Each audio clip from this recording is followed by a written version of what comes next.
নির্বাচনী পরিবেশটা অত্যন্ত একটা শঙ্কার মধ্যে এবং এখানে এইভাবে যদি চলতে থাকে জনমনে আতঙ্ক ছড়ালে জনগণ ভোট কেন্দ্রে যায় কিনা সেটি নিয়ে আমার একটি সন্দেহ আছে। গতকালকে জেলা প্রশাসক এবং পুলিশ সুপার মহোদয় আমাকে অবহিত করেছিলেন যে তারা এই ঘটনায় দায়ীদের বিরুদ্ধে ব্যবস্থা নেবেন, কিন্তু দুঃখজনক এবং বাস্তব সত্য হচ্ছে যে তারা একটা দায়সারা ভূমিকা পালন করছেন। পটুয়াখালী 3 আসনে একটা প্রতিযোগিতামূলক নির্বাচন চলছে। এখানে বিভিন্ন রাজনৈতিক দলের প্রার্থীরা তাদের মতো করে গণসংযোগ প্রচারণা করছে।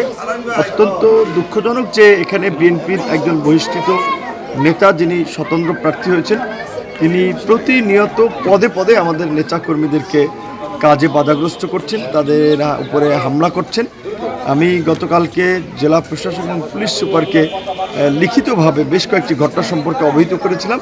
তার মধ্যে আমাদের গলাচিপা 10 মিনার চরবোরহানে আমাদের নেতাকর্মীদের উপরে হামলা এবং একটি অফিস ভাঙচুর, বকুলবাড়িয়াতে আমাদের উপরে হামলা হয়েছিল, আমাদের এক নেতাকর্মীকে ছুরিকাঘাত করা হয়েছিল, চরশিবাতে আমাদের এক নারী কর্মীকে ধর্ষণ করে হত্যা করা হয়েছে, আমখলাতে আমাদের এক কর্মীর বাসা বাড়িতে আগুন দিয়েছে, 10 মিনাতে আলিপুরে আমাদের একটি অফিস এবং দোকান সহ পুড়িয়ে দিয়েছে। তো আমি জেলা প্রশাসক এবং পুলিশ সুপারকে বলেছিলাম এই ঘটনায় অভিযুক্ত দুর্বৃত্তদের বিরুদ্ধে ব্যবস্থা না নিলে এই ধরনের ঘটনার পুনরাবৃত্তি ঘটতে পারে, যা নির্বাচনের পরিবেশকে বিঘ্নিত করবে এবং জনমনে একটি আতঙ্ক ছড়াবে। গতকালকে জেলা প্রশাসক এবং পুলিশ সুপার মহোদয় আমাকে অবহিত করেছিলেন যে তারা এই ঘটনায় দায়ীদের বিরুদ্ধে ব্যবস্থা নেবেন, কিন্তু দুঃখজনক এবং বাস্তব সত্য হচ্ছে যে তারা একটা দায়সারা ভূমিকা পালন করছেন, ওইভাবে কারো বিরুদ্ধে তেমন কোনো শক্ত পদক্ষেপ নেন নাই, যার ফলে গতকালকেও 3টি মবের ঘটনা ঘটেছে। একটি আমার আপন ছোট বোন, তার বাসার সামনে আপনার কিছু মাদকাসক্ত ছেলেরা ঘোড়া মার্কার পক্ষ নিয়ে আমাদের ওখানে যারা ভোটার স্লিপ আনতে গিয়েছিল তাদেরকে মারধর করেছে এবং বাসায় আক্রমণ করেছে। উলানিয়াতে আমাদের একটি অফিস ভাঙচুর করেছে, আমাদের নেতাকর্মীদের উপরে হামলা করেছে। তো শেষ দিকে এসে বলা চলে নির্বাচনী পরিবেশটা অত্যন্ত একটা শঙ্কার মধ্যে এবং এখানে এইভাবে যদি চলতে থাকে জনমনে আতঙ্ক ছড়ালে জনগণ ভোট কেন্দ্রে যায় কিনা সেটি নিয়ে আমার একটি সন্দেহ আছে। ইটালিয়ানো মেলামাইনের নজর কাড়া ডিজাইন, যার প্রশংসা করবে সবাই। Italiano melamine.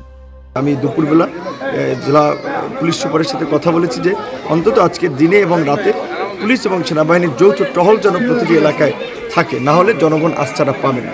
এখানের জনগণ আমার সাথে আছে, আমাকে ভোট দেওয়ার জন্য তারা প্রস্তুত। তাদের ছেলে হিসেবে আমি একটি জাতীয় পর্যায়ে রাজনীতি করি, আন্দোলন সংগ্রাম করেছি, তাদের আবেগ আছে, অনুভূতি আছে এবং গত 1-1.5 বছরে এলাকার জন্য যে উন্নয়নমূলক কাজ করেছে তাদের দৃঢ় বিশ্বাস যে আমি বিজয়ী হলে তাদের জন্য কিছু করতে পারবো।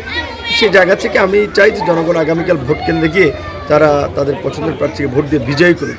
কিন্তু ইতিমধ্যেই যিনি স্বতন্ত্র প্রার্থী তার স্ত্রী একজন যুগ্ম সচিব, তার যে সমস্ত তৎপরতা দেখতে পাচ্ছি যে জুনিয়র অফিসারদেরকে ফোন করে ধমক দেওয়া, তাদের উপরে প্রভাব বিস্তার করা, এবং যিনি স্বতন্ত্র প্রার্থী হয়েছেন তিনি আপনার ঢাকা, পটুয়াখালী বিভিন্ন জায়গা থেকে অস্ত্রধারী ক্যাডারদেরকে এনে এই গলাচিপা 10 মিনায় তাদের দিয়ে নানা ধরনের সংঘাত করাচ্ছেন।